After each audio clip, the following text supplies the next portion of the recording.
नमस्कार, आप देख रहे हैं ईस्टर्न स्काई मीडिया समाचार बुलेटिन के साथ मैं कुमार जितेंद्र।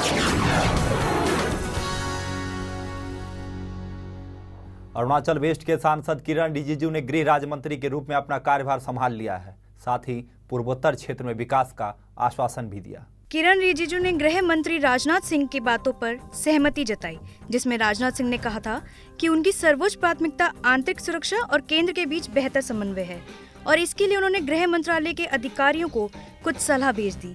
अफस्पा पर रिजिजू ने कहा कि यह मुद्दा बेहद संवेदनशील है और इसकी जमीनी हकीकत को देखा जाना चाहिए। वहीं चाइना के साथ बेहतर रिश्ते पर किरण रिजिजू ने कहा कि हमारा प्रयास होगा कि दोनों देशों के बीच बेहतर संबंध स्थापित हो और वीजा जैसे मामले का सरल तरीके से समाधान हो। अरुणाचल प्रदेश छात्र संघ आंदोलन की यह मांग है कि मंत्रिमंडल में न रखे जाए दागी मंत्री। सार्वजनिक वितरण प्रणाली घोटाले में आरोपी विधायकों को मंत्रिमंडल में न रखने पर सुमा ने उठाई आवाज। कांग्रेस पार्टी के उच्च कमान से पोर्टफोलियो की मंजूरी मिलने के बाद नाबम तुकी वापस ईटानगर आ गए हैं और जल्द ही मंत्री और संसदीय सचिव विभागों के आवंटन की लिस्ट की घोषणा की जा सकती है। सुमा अध्यक्ष बीरी ताबिंग का कहना है कि अगर नाबम तुकी सरकार पीडीएस घोटाले के आरोपी विधायकों को मंत्री पद देती है तो वो जनहित याचिका दायर करेंगे। इसके लिए सुमा ने मुख्यमंत्री नाबम तुकी से आग्रह भी किया है कि वो दागी मंत्रियों को मंत्रिमंडल में जगह ना दे। ये जो है लिका मज, लिका साया और तकम पारी, ये 3 कॉन्ट्रैक्टर का नाम का अगेंस्ट में ये जो पीडीएस ये हो रहा है। ठीक है, 2 सारा पीडीएस कॉन्ट्रैक्टर उनको जो पेमेंट मिलना है एलिजिबल है, वो हम मना नहीं करेगा, I don't deny that also, but इनका जो पेमेंट लेने का जो प्रोसेस है बिल्कुल गलत जा रहा है। एक तो स्टेट का जो है हमारा एक चेकर एकदम खाली है, स्टेट में मतलब कोई पैसा वगैरह नहीं। ये बात रमर्स पहले से चल रहा है और अभी काफ़ी प्रूफ का साथ मीडिया में भी निकला गया है।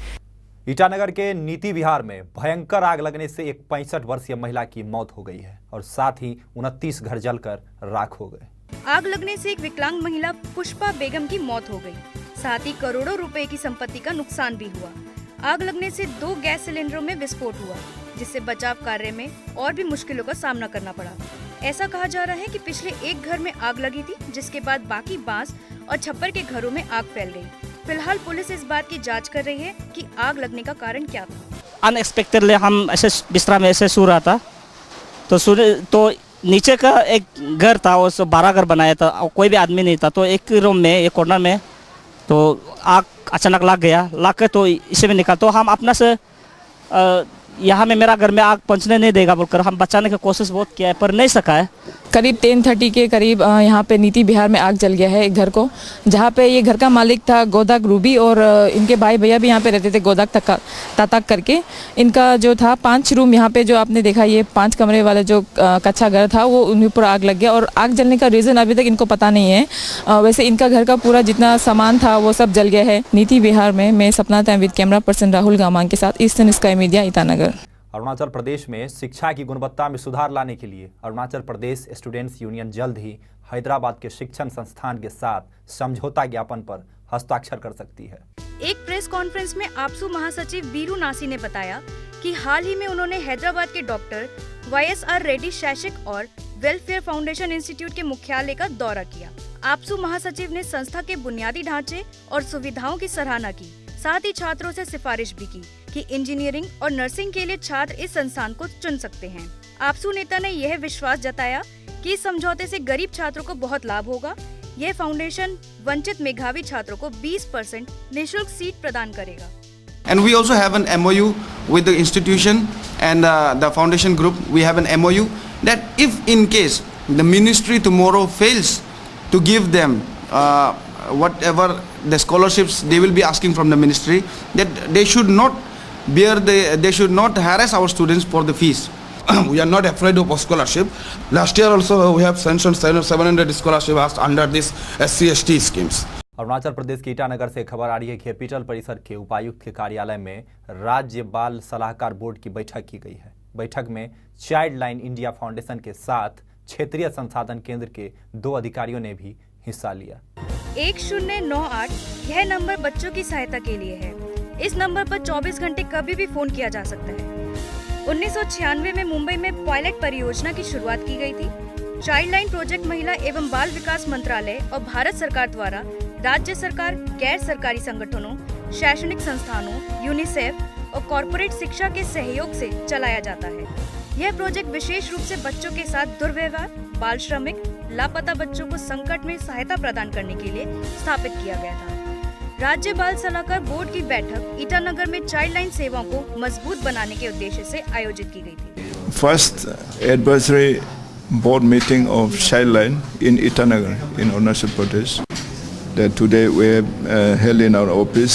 Two Child Line Foundation India office, regional officers of Northeast India, Eastern India, based in Kolkata, have come, and their resource person.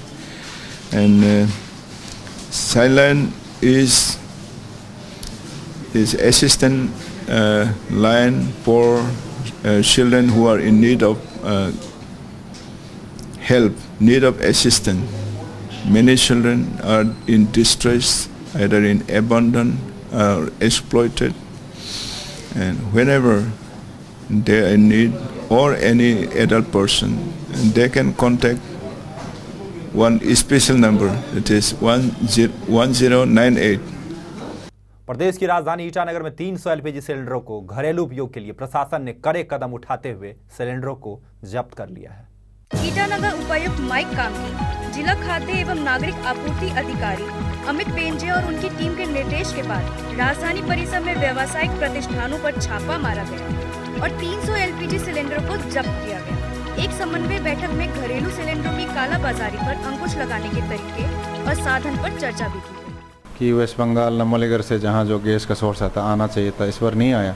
उसके बाद फिर मतलब जो क्राइसिस फील किया, लोगों को परेशानी नहीं देखा हमने, ऐसे तो देखने के बाद फिर हम लोग ने चलो तो डीसी का नॉलेज में लाया कि हम लोग फिर रेड करते हैं। तो ये सबसे पहले कंज्यूमर अवेयरनेस और लोग का एटीट्यूड भी ज़रूरी है। एडमिनिस्ट्रेशन अकेला या डिपार्टमेंट कुछ खास कुछ नहीं कर पाता है, कि बहुत सारे आदमी का एटीट्यूड को भी चेंज करना है, अवेयरनेस भी लाना पड़ेगा। आज के समाचार अंक में फिलहाल इतना ही। नमस्कार।